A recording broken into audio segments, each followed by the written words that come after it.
আসসালামু আলাইকুম রহমতুল্লাহ। Welcome to Al Azhar Islamic academy. তো আজকে আমরা শিখব মধ্যে আওয়াজ। মধ্যে আওয়াজ কাকে বলে? দুই জবরের পরে ওয়াকফ করিলে মধ্যে আওয়াজ হয়। এক জবর বাদ দিয়া এক আলিফ টানিয়া পড়িতে হয়। এখানে খেয়াল করো, বাউল দেন, বাউল দেন। কোন কায়দা হলো? তানউইন। আমি কিন্তু ওয়াকফ করি নাই, ওয়াকফ করেছি। শেষে শব্দের শেষে কি আছে? দাল, দুই জবর দান, দুই জবর দুই জের দুই পেশকে কি বলে? তানউইন বলে। কি বলে? তানউইন বলে। এখন আমি যদি এখানে ওয়াকফ করি, ওয়াকফ চিহ্ন আছে না নাই? যখনই আমি ওয়াকফ করব তখন কি হবে? মধ্যে আওয়াজ হবে। এক জবর কি হয়ে যাবে? মনে করে এক জবর কি হয়ে যাবে? বাদ হয়ে যাবে।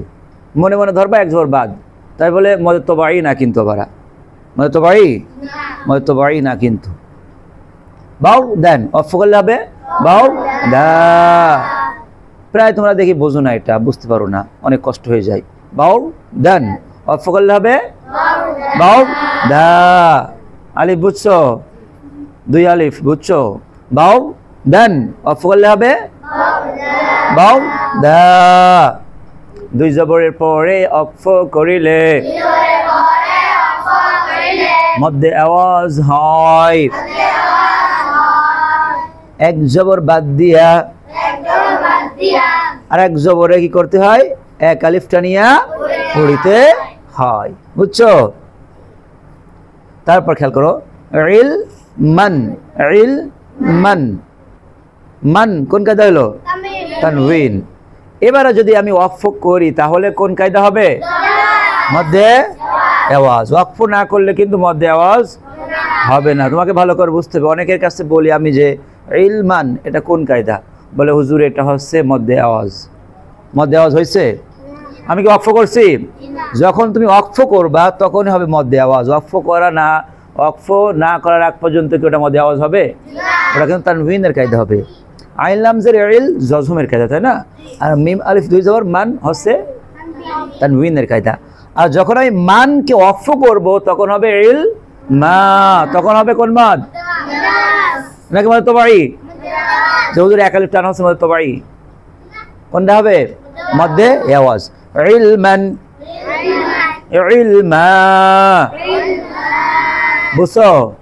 ওকে, তারপর খেয়াল করো এই শব্দটা, খেয়াল করো নিসাআন। নিসা, এই সা, সা কি মধ্যে আওয়াজ না মধ্যে তবাই? মধ্যে মুত্তাসিল। মধ্যে আওয়াজ না? কোন মদ? মধ্যে মুত্তাসিল। কেন তোমরা বলো কিভাবে হলো? মধ্যে হরফের উপরে কি চিহ্ন আছে নাকি চিকন চিহ্ন? ভালো করে বোঝার চেষ্টা করো, ভেরি ইজি। কালকে শিখাইছিলাম না এরা, গতকালকে। মধ্যে মুত্তাসিলটা মধ্যে হরফের উপরে কি চিহ্ন? মোটা চিহ্ন। বামে কি হামজা? গোল হামজা। তাহলে কোন মদ? মধ্যে মুত্তাসিল না মুনফাসিল? মধ্যে মুনফাসিল। আর যদি তোমার হচ্ছে মধ্যে হরফের উপরে চিকন চিহ্ন বামে লম্বা হামজা হয় তাহলে হবে মধ্যে মুনফাসিল। আর এখানে কি আছে? মধ্যে হরফের উপরে মোটা চিহ্ন বামে গোল হামজা, তাহলে কোন মদ? মধ্যে মুত্তাসিল। বুঝা গেছে তানজিল? তুমি বেশি দুর্বল, ভালো করে বোঝার চেষ্টা করো। নিসাআন, কোন মদ হলো? তানউইন। হামজা দুই জবর আন তো তানউইন, ঠিক আছে। সা কোন মদ হলো? মধ্যে মুত্তাসিল। এবারে যদি ওয়াকফ করি তাহলে কোন মদ হবে? কে পড়বো? নিসা আ, নিসা আ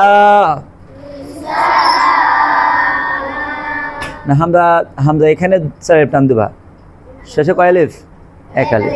তারপর খেয়াল করো, বাশতন, বাশতন। ওয়াকফ করলে বাশত। তারপর এখানে দেখো হুদান, ওয়াকফ করলে হুদা। বুঝছো? তারপর দেখো হিসাবান, হা হা হার উচ্চারণ হয় না তোমাদের অনেকের, হা হলকের মধ্যখান হা। হিসাবান অর্থ করলে এখানে 4 আলিফ আছে। এই সিনাজ সা কোন মদ কে বলতে পারবে? মধ্যে তবাই। কেন মধ্যে তবাই? জবরের বাম পাশে খালি আলিফ মদের হরফ। আর বালিদির বান যদি অফ করি তাহলে কোন মদ হবে? মধ্যে আওয়াজ। ভেরি ইজি নাকি ভেরি টাফ? ভেরি টাফ ও ভেরি ইজি? কি হবে? Very easy. ওকে। হিসাবান হিসাবা। বুঝছো তো সবাই? ভেরি ইজি না ভেরি ডিফিকাল্ট? কোনটা?